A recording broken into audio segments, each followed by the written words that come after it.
আসসালামু আলাইকুম। সকলকে শুভেচ্ছা জানাচ্ছি। আমি আকসাদুর রহমান। আমরা এসকিউএল সার্ভার স্ট্রিং ফাংশন আলাপ করছি। এর আগে ৩টা ভিডিওতে আমরা কিছু ফাংশন আলাপ করেছি।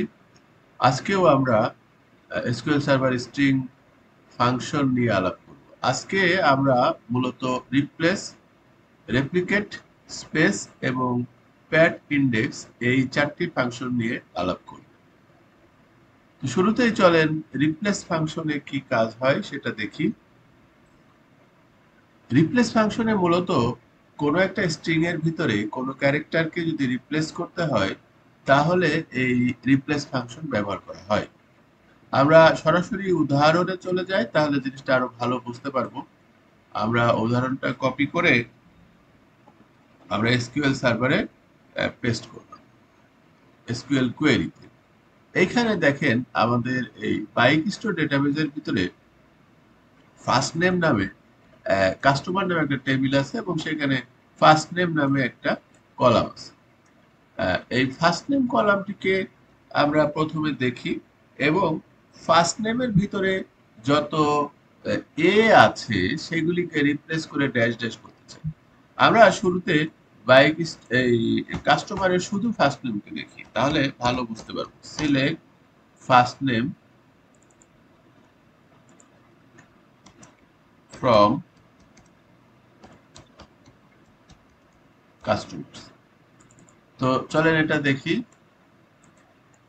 এখানে দেখেন ফার্স্ট নেমের মধ্যে দেবরার মধ্যে এ আছে, কাসার মধ্যে এ আছে। আমরা এই ক্ষেত্রে এ কে রিপ্লেস করতে চাচ্ছি। আপনি যে কোনো ক্যারেক্টারকে বা ক্যারেক্টার সমূহকে কিন্তু রিপ্লেস করতে পারেন। তো আমরা চাচ্ছি যে এই ফার্স্ট নেমটা প্রিন্ট হোক এবং ফার্স্ট নেমটা প্রিন্ট হওয়ার পরে এই ফার্স্ট নেমের ভিতরে যত এ আছে সেই এগুলিকে রিপ্লেস করে ড্যাশ ড্যাশ করে দেব।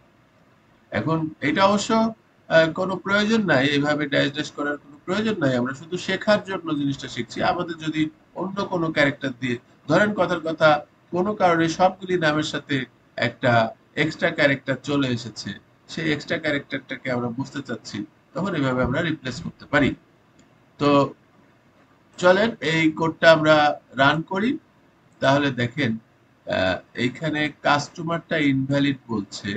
হ্যাঁ, ইনভ্যালিডই হবে, কারণ কাস্টমার্স আসলে টেবিলের নাম, সেই জন্য এখানে রেড কালারও দিচ্ছে। সো এবার আমরা যদি এটাকে রান করি তাহলে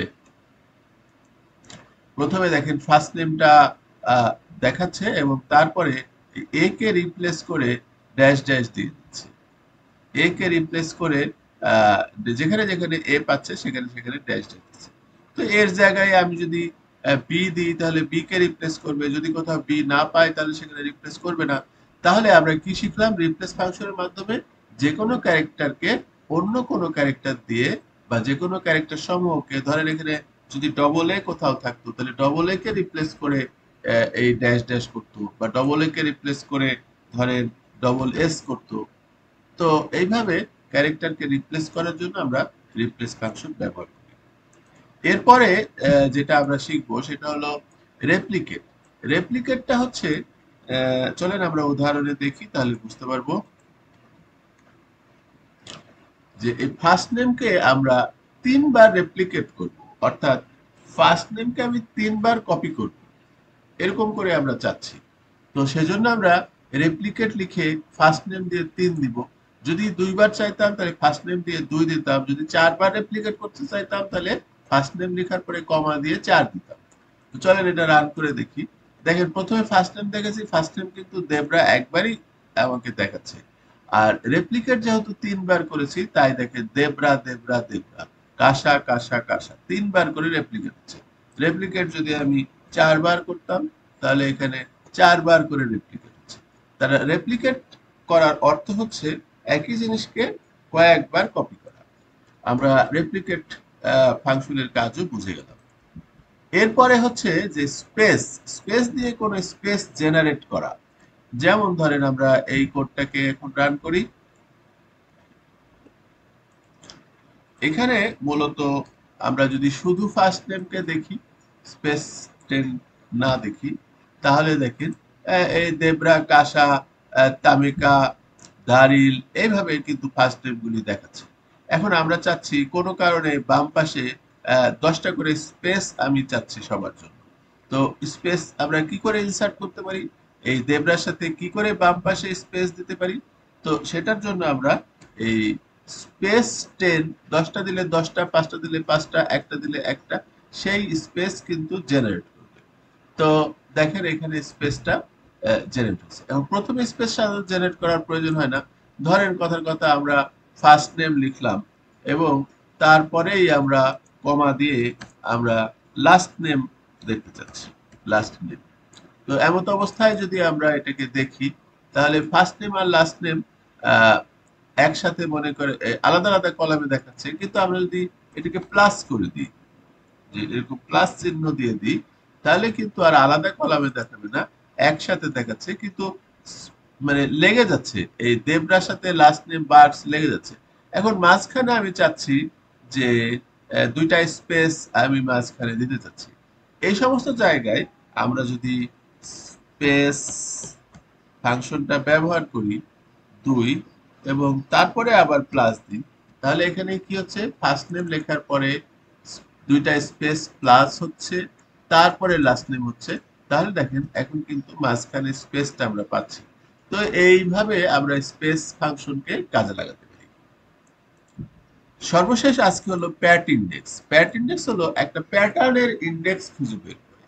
সেটা কিরকম, চলেন আমরা একেবারে এসকিউএল সার্ভারে আমরা রান করে দেখি। ধরেন আমার এখানে একটা টেক্সট আছে, টেক্সটটা হচ্ছে aksadur@abc.com। তো এই টেক্সটের মধ্যে বা স্ট্রিং এর মধ্যে আমি কোনো কিছুকে খুঁজতে চাচ্ছি, ধরেন @abc কে আমি খুঁজতে চাচ্ছি। এটা আবার অনেক বড় টেক্সট হতে পারতো, ধরেন এরকম অনেক বড় টেক্সট, এর মধ্যে কোথাও এবিসি @abc আছে, তাহলে @abc কে আমরা এই বাম পাশে লিখবো যে %@abc%। এই জিনিসটাকে আমরা খুঁজতে চাচ্ছি কিসের মধ্যে, এই একটা বড় স্ট্রিং এর মধ্যে। তো দেখেন সে বলল যে এটা 28 নাম্বার ইন্ডেক্সে গিয়ে আছে। আমরা যদি এখানে গুনি 1 2 3 4 5 6 7 8 9 10 11 12 13 14 15 16 17 18 19 20 21 22 23 24 25 26 27 28, এই যে অ্যাডটা কিন্তু 28 নম্বরে কিন্তু আছে আসলে। সো এটাকে আরো ছোট করে নিলে সহজে বোঝা যাবে। এখন যদি আমরা রান করি তাহলে 8 নম্বরে আছে, দেখেন 1 2 3 4 5 6 7 8, অ্যাডটা কিন্তু 8 নম্বরে আছে। তো এরকম আমরা কোন প্যাটার্নকে, এটা একটা প্যাটার্ন, এই প্যাটার্নকে খুঁজতেছি যে এই স্ট্রিং এর মধ্যে কত নাম্বারে সে অবস্থান করছে। এরকম কোনো কিছু প্রয়োজন হলে আমরা প্যাট ইন্ডেক্স ফাংশনটা ব্যবহার করব। প্যাট ইন্ডেক্স মানে হচ্ছে প্যাটার্ন ইন্ডেক্স। সো আজকে এই 4টে স্ট্রিং ফাংশন নিয়ে আলাপ করলাম। আশা করি আপনাদের ভিডিওটি ভালো লেগেছে। এরকম আরো ভিডিও দেখতে চাইলে আপনারা অবশ্যই আমাদের এই চ্যানেলটিকে সাবস্ক্রাইব করুন, লাইক করুন। ধন্যবাদ সকলকে।